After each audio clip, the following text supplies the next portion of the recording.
Welcome back to Conscious Leader Series. My name is Eva Palikova. I am an executive coach for entrepreneurs, and I teach female business owners how to build system-based businesses that work for them really, really well. And I also teach them how to be a leader in their business and in their life. And part of that is the spiritual growth and the surrendering at the parts of the ego that doesn't serve us. Right?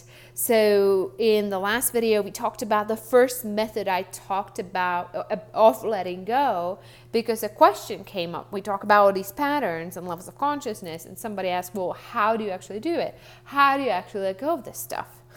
So we were talking about two different methods.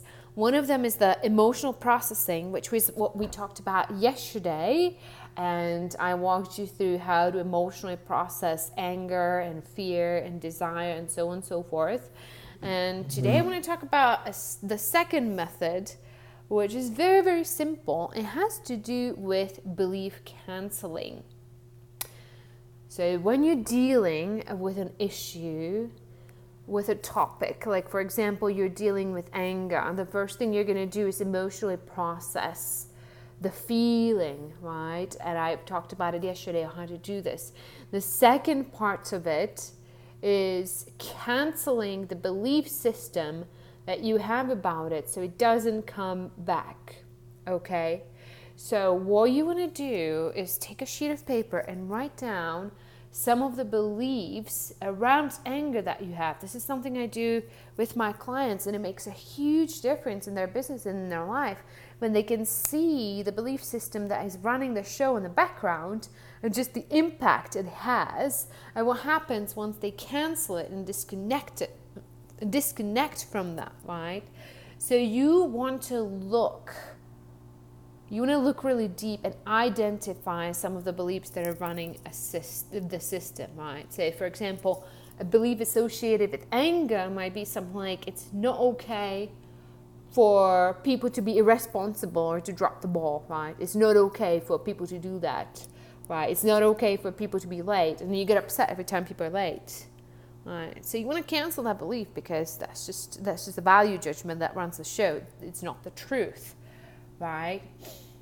Or let's see, if you're dealing with processing desire, for example, a belief associated that might come up is success is good and failure is bad.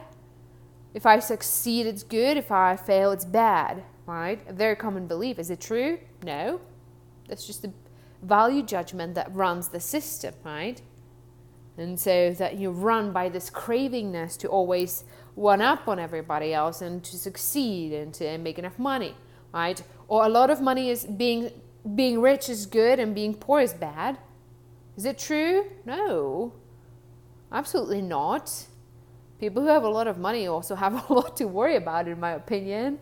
I would not want to manage all that estate or whatever they have to deal with, right? Being poor can be pretty freeing, right? Depend on the perspective. So once you start canceling it, you start having a lot more freedom around money, around success, a lot more freedom in life.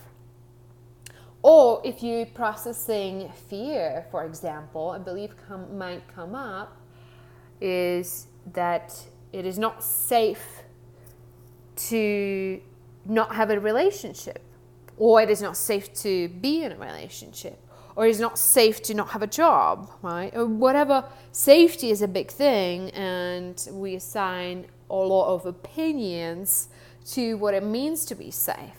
So you want to look at that and start canceling those beliefs, right? So then the question is, how do you actually cancel it?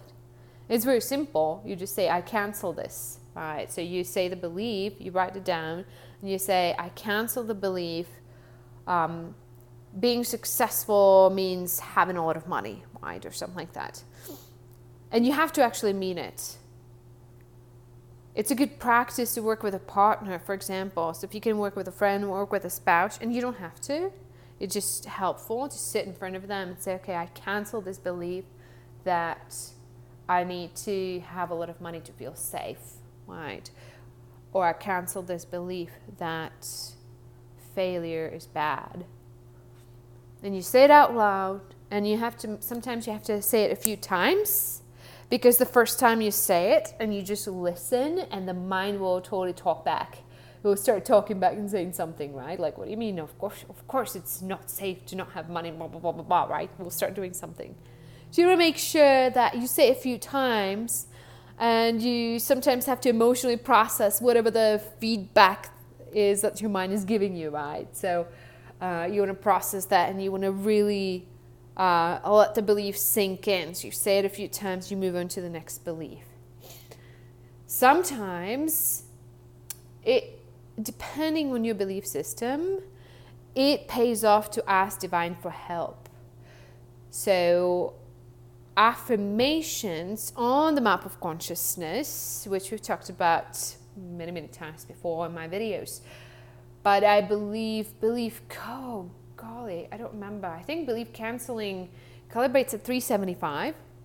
However, prayer and asking for divine help calibrates a lot higher, I think around 850, right? So if you ask the consciousness for some help with helping you getting rid of these beliefs, it might be really powerful, right?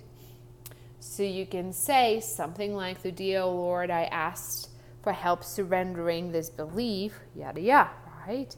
Or I asked God to remove my need to control, whatever it is.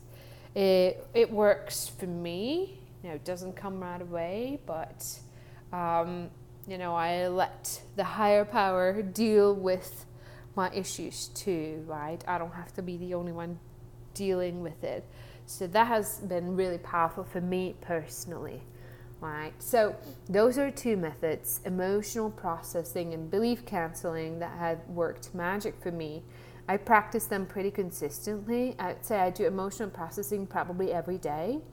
Belief canceling, I don't do quite as often anymore, but I have to come back to, because it's one of those things when you actually let go of, your fear of poverty or your fear of being single, whatever it is, that makes such a difference in your life, and you have so much more freedom.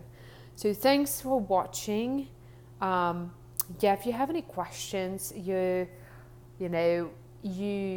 welcome to write me or schedule a session with me on my website. I'd love to have you, and I will see you in the next training video.